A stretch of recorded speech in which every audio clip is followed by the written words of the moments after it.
오늘 성경 말씀은 출애굽기 4장 10절에서 17절입니다.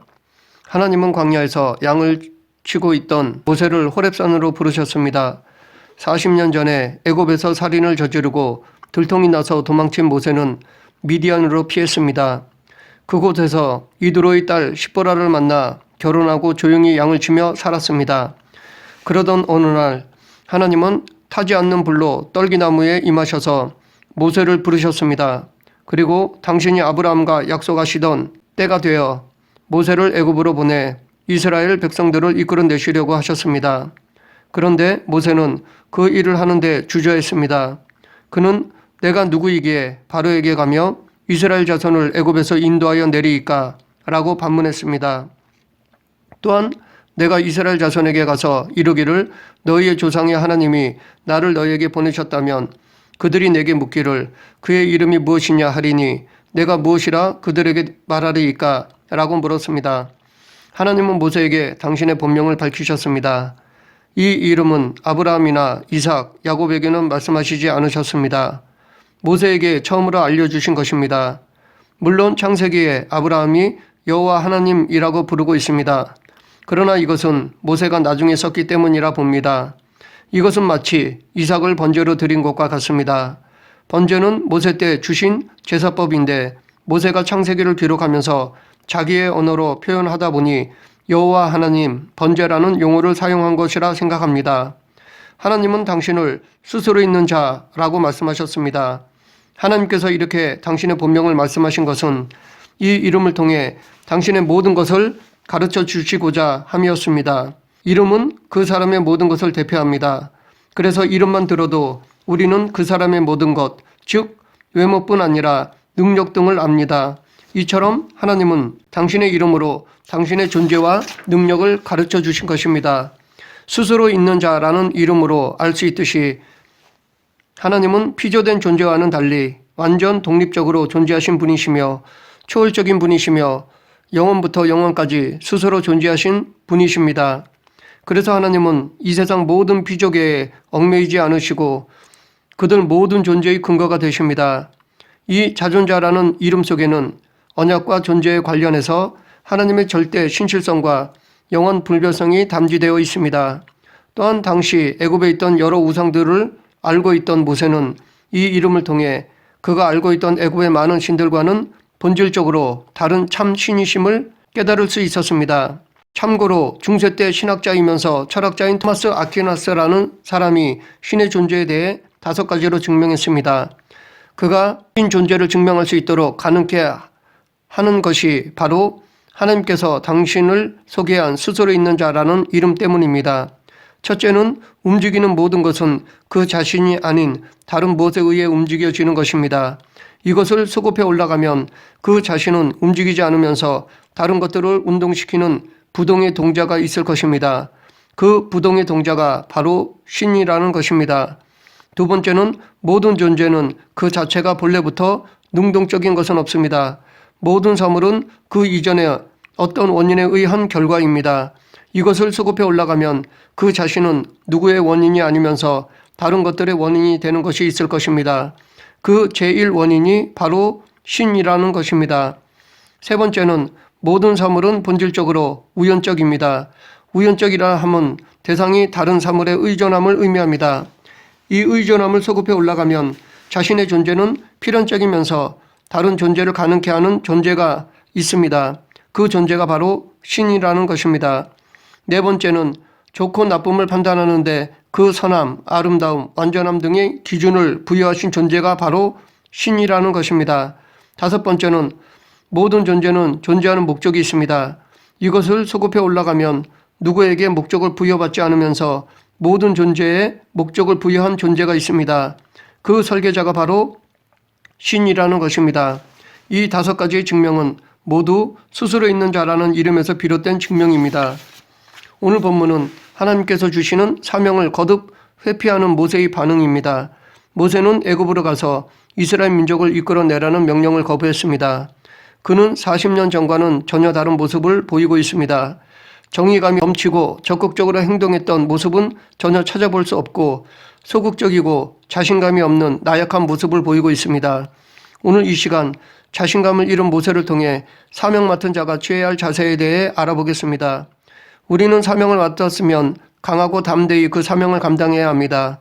그런데 실제로 그렇지 못하는 경우가 많습니다. 그 이유는 내 형편을 바라보기 때문입니다. 내 능력으로 일하려고 하기 때문입니다. 모세도 그랬습니다. 모세도 하나님께서 사명을 주셨는데 거절했습니다.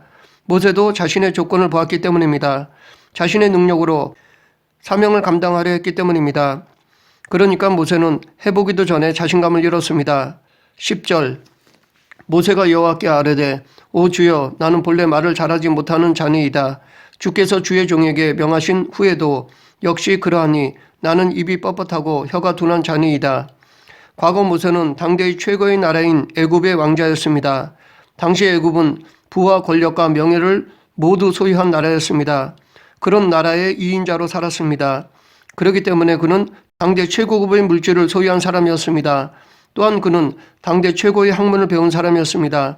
그리고 그는 당대 최고의 막강한 권력을 휘두른 사람이었습니다. 그의 이름을 모르는 사람이 아무도 없었습니다. 이렇게 그는 무엇 하나 부족함이 없는 최고의 상태를 소유한 사람이었습니다. 그런 그가 미디안으로 도망쳐 40년간 양치기로 살았습니다. 양들도 자기의 양이 아닌 장인 이드로의 양을 치는 목자로 살았습니다. 그가 소유한 물질이라고는 지팡이뿐이었습니다. 또한 그는 아무도 알아주지 않고 불러주지 않는 한낱 목자였습니다.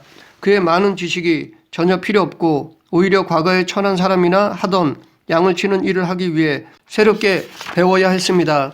그리고 사람을 다스리는커녕 말도 못 알아듣는 양이나 돌보는 신세였습니다. 이렇게 그는 과거의 화려함은 전혀 찾아볼 수 없는 가난하고 힘없고 무명의 목자일 뿐이었습니다. 이런 자신을 바라보며 40년간 낙심하고 절망하고 동족으로부터의 배신감을 가슴에 품고 살았습니다. 그러다 보니 과거에 적극적이던 성격이 소극적으로 바뀌고 자신감을 상실했습니다.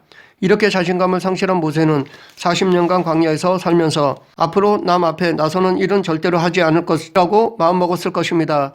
과거의 아픈 경험을 겪었기 때문에 아무리 옳은 일이라도 남의 일에 참견하지 않을 것이라고 마음먹었을 것입니다. 그런 모세에게 당대 최고의 강대국인 애굽의 바로 왕에게 가서 이스라엘 백성들을 이끌고 나오라는 것은 말도 안 되는 것이었습니다. 40년 전처럼 적극적이고 담대했다면 가능했을지 몰라도 아픔이 있고 자신감을 상실한 모세에게는 불가능한 일이었습니다. 무엇보다도 그는 언변이 뛰어나지도 못했습니다. 즉 내세울 것이 아무것도 없었습니다. 이런 자신에게 한 나라의 왕과 협상을 하라는 것은 불가능한 일이라고 생각했습니다.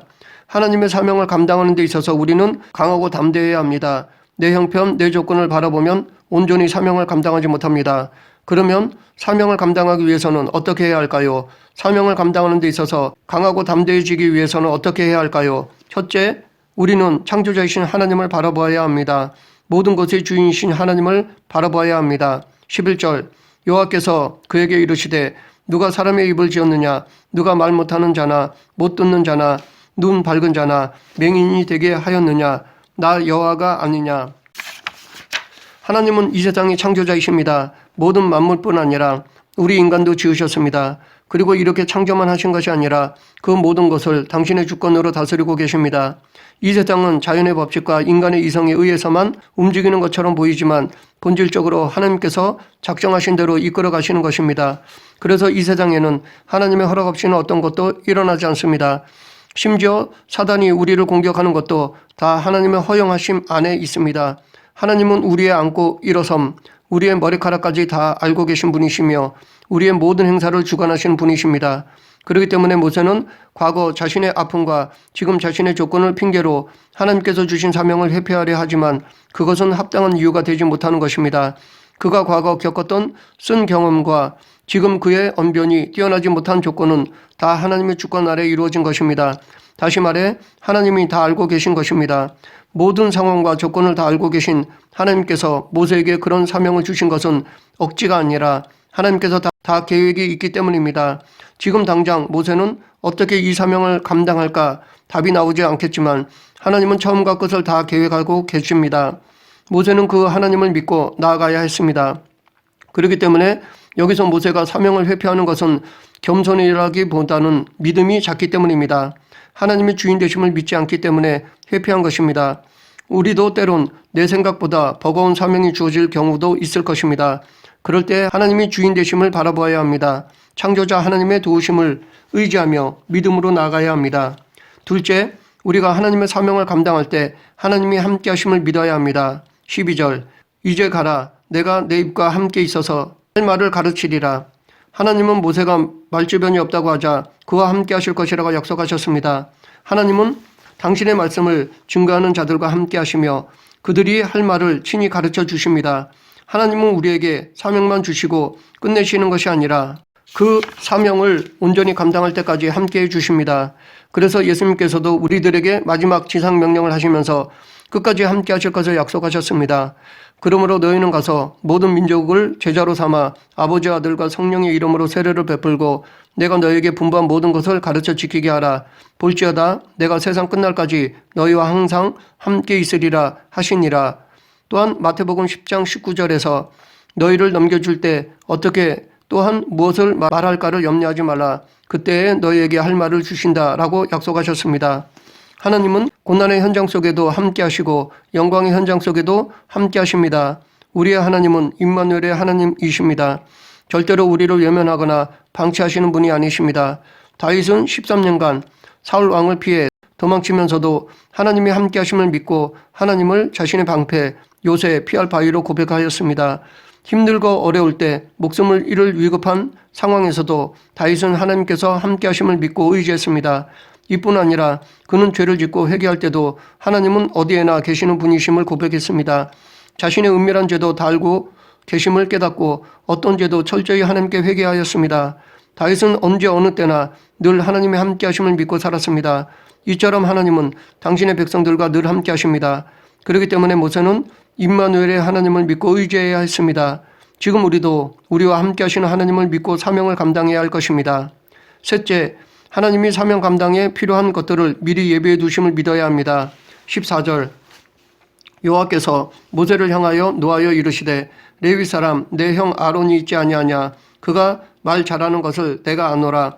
그가 너를 만나러 나오나니 그가 너를 볼 때에 그의 마음에 기쁨이 있을 것이라. 하나님은 우리에게 사명만 주시는 것이 아니라 그에 따른 필요한 것도 다 준비해 두십니다. 우리는 이것을 다윗을 통해 알 수 있습니다.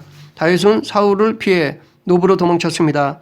거기서 그는 제사장 아히멜렉에게 먹을 것을 구했습니다. 다윗은 사울을 피해 다니는 동안 양식을 미리 준비하지 못했습니다. 이에 하나님은 성전에 있는 거룩한 빵을 준비해 두시고 그에게 주었습니다. 또한 다윗은 제사장 아히멜렉에게 칼이 있는지 물었습니다. 이에 하나님은 골리앗의 칼을 준비해 두셨습니다. 이처럼 하나님은 다윗을 왕으로 세우기에 앞서 도피 생활에 필요한 물질을 미리 예비해 두셨습니다. 또는 하나님은 우리에게 사명만 주시는 것이 아니라 감당할 능력도 주십니다. 우리는 이것을 요셉을 통해 알 수 있습니다. 요셉은 형들의 시기로 인해 애굽의 노예로 팔리게 되었습니다. 보디발의 집에서 종으로 열심히 일하다가 억울하게 감옥에 가게 되었습니다. 감옥에서도 술 맡은 관원이 은혜를 잊어버리는 바람에 억울한 옥살이만 길어졌습니다. 그런데 하나님은 그런 요셉을 통해 애굽의 총리로 세우셨습니다.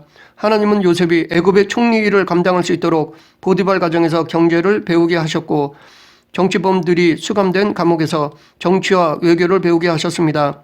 이렇게 능력을 키우게 하시고 나라를 다스리는 총리로 세우신 것이었습니다.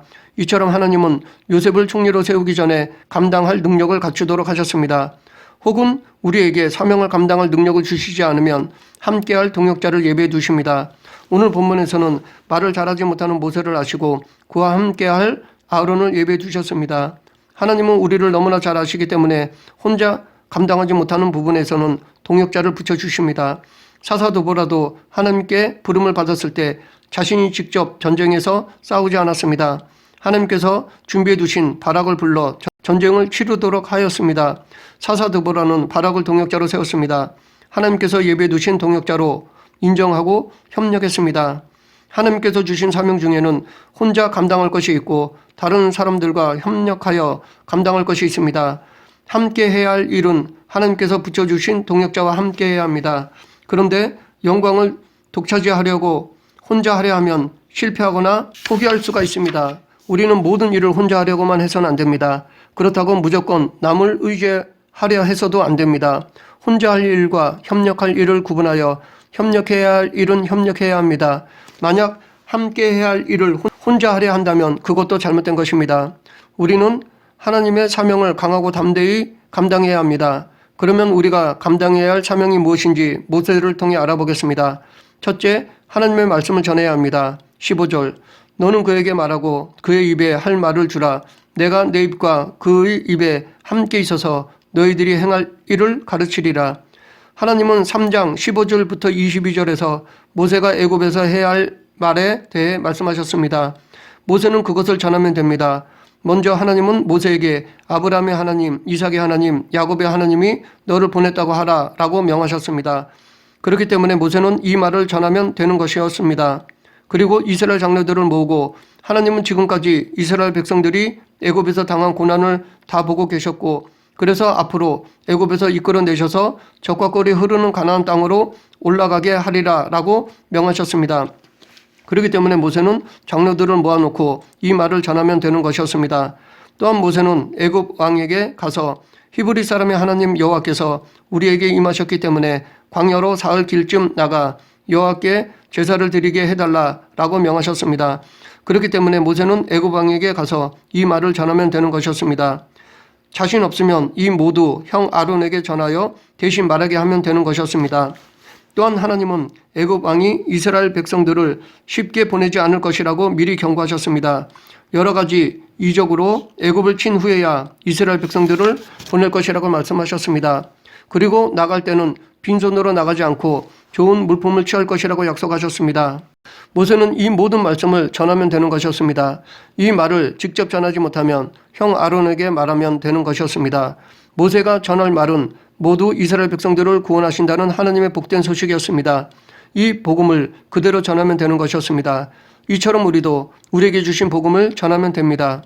계속해서 우리가 감당해야 할 사명은 둘째, 하나님의 말씀에 순종해야 합니다. 17절, 너는 이 지팡이를 손에 잡고 이것으로 이적을 행할지니라. 하나님은 4장 2절부터 9절에서 앞으로 모세가 애굽에서 해야 할 이적들에 대해 말씀하셨습니다.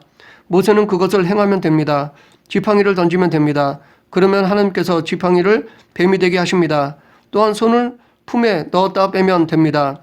그러면 하나님께서 손에 나병이 생겨 눈같이 희게 하십니다. 이 두 이적을 보았는데도 믿지 않고 말을 듣지 않으면 나일강 물을 조금 떠다가 땅에 부으면 됩니다. 그러면 하나님께서 나일강 물이 땅에서 피가 되게 하십니다. 이렇게 하나님께서 시키는 대로 하면 됩니다. 그 이상은 하나님이 하시는 것입니다. 그런데 이렇게 하기가 쉽지 않습니다. 왜냐하면 하나님의 명령이 때론 비상식적일 때가 있기 때문입니다. 또한 하나님의 일을 내가 하려고 하기 때문입니다. 우리도 하나님이 하라는 대로만 하면 됩니다. 우리가 할 일만 하면 됩니다. 그런데 우리는 이 모든 것이 이성으로 이해가 되지 않기 때문에 또한 내가 하려고 하기 때문에 불가능한 것이라고 생각하며 불순종합니다. 우리는 하나님 말씀에 순종하면 됩니다. 그 이상은 하나님께 맡겨야 합니다. 말씀을 정리하겠습니다. 모세는 하나님의 부르심에 반응을 했지만 사명은 회피하려 했습니다. 자신의 조건과 환경을 보고 자신감을 잃었습니다. 그럼 모세에게 하나님은 거듭 사명을 명하셨습니다. 그리고 그에게 필요한 것을 예비해 주셨습니다. 우리도 내 조건, 상황만을 바라보면 사명을 온전히 감당하지 못할 수 있습니다. 자신감을 잃을 수 있습니다. 그러나 우리가 하나님의 주인 되심을 믿고 하나님이 함께 하심을 믿고 하나님이 우리의 필요를 예비해 두심을 믿으면 감당할 수 있습니다. 우리 모두 엘로힘 하나님, 임마누엘 하나님, 여호와 이레의 하나님을 믿고 내게 주신 사명을 감당하는 성도가 되길 간절히 축원합니다. 기도하겠습니다. 사랑과 은혜가 풍성하신 하나님 아버지, 하나님이 주신 사명 감당하는 데 있어서 강하고 담대함을 주시옵소서. 내 힘이 아닌 하나님이 주신 능력으로 이루어가는 성도가 되게 하여 주시옵소서. 예수님 이름으로 기도드립니다. 아멘.